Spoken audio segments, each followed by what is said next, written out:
The European Council President Donald Tusk has criticized Russia's decision to ban flights to Georgia amid increasing tensions between the two neighbours. Now, during a visit to Georgia on Thursday, Tusk pledged EU support for the country.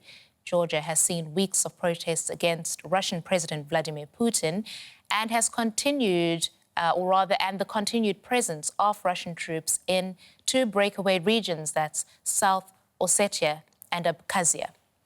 Russia and Georgia fought a brief war in 2008, and since then, diplomatic ties have been severed. Now, in addition to the flight ban, some Russian lawmakers called for the banning of Georgian products. The idea hasn't gone down well with ordinary people in the Russian capital. A little slice of Georgia in the heart of Moscow, a restaurant and the biggest wine shop in the Russian capital. In Russia, Georgian wine is much loved. People love Georgian wine because of warm, neighbourly relations that emerge around the table. There are more than a dozen Georgian restaurants in Moscow nowadays. Saperavi and Pirozmani form an essential part of every wine list there. But this week, Georgian wine turned into a hot political issue in the Russian parliament. The reason? A Georgian journalist scolded Russian President Vladimir Putin on Georgian television. So, lawmakers started to discuss banning Georgian wine again, as they have in the past, along with mineral water. It's all temporary, I think. They're making some noise now, and will stop soon. It's all politics, you know. People are not a part of it. I still love Georgia and Russia equally. One thing's for sure. Arguments, confrontations and scolding won't lead to anything. We need to learn how to live peacefully and agree with each other. People on the streets are worried about ties between two countries, but President Putin has already come out against wine sanctions. In this Georgian restaurant, no one talks politics. They hope that relations will warm again and that Georgian wine will never disappear from their wine list. In the meantime, all the tables are still reserved. While DW's Vladimir Esipov spoke with Georgian President Salome Zurabishvili, we asked her about her country's 15-year-long effort to join the European Union. There has been a first slow and then accelerated movement, but a steady movement towards European Union.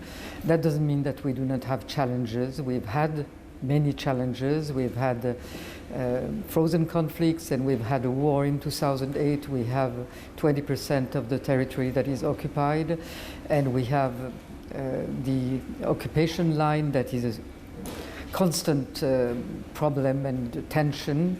We've had recent tensions with Russia, but in a way, without minimizing, I say that we are used to that, and that has never proved to be a deterrent for Georgia to continue moving on its path towards the European Union, because again, that's not only a perspective, but that's something that is very inherent to the Georgian nature, the culture, history. Georgia feels itself European, so it's only going where it sees it should go. The Russian government became very concerned about the safety of the Russian citizens recently. The government became so concerned that they even stopped the flights to Georgia. What do you say about it? You shouldn't take everything at face value. We've had, since the war, and that's very interesting, and it's something that maybe we have not underlined enough, we've had up to last year, I think 1,700,000 Russian tourists in Georgia, and the war was in 2008, so it's very recent. And we have an occupation line at 40 kilometers from Tbilisi. Despite that, there has not been a single incident involving any Russian tourist in Georgia. On the contrary, I think that the reaction of the Russian population was that they wanted to continue to come to Georgia. And in a way, I'm sure that they will come back to Georgia, because Georgian hospitality is for everyone. We, as Georgia, are a country of exceptional stability in this region that is not a model and wide region where there are many issues with stability, but we have maintained stability despite everything. So I think that we need from our big neighbors more respect for the stability. And that's the message, I think, that our partners should be carrying to Russia when they're talking and discussing about the regional issues. That was Georgian President Salome Zurabishvili speaking to DW's Vladimir Esipov.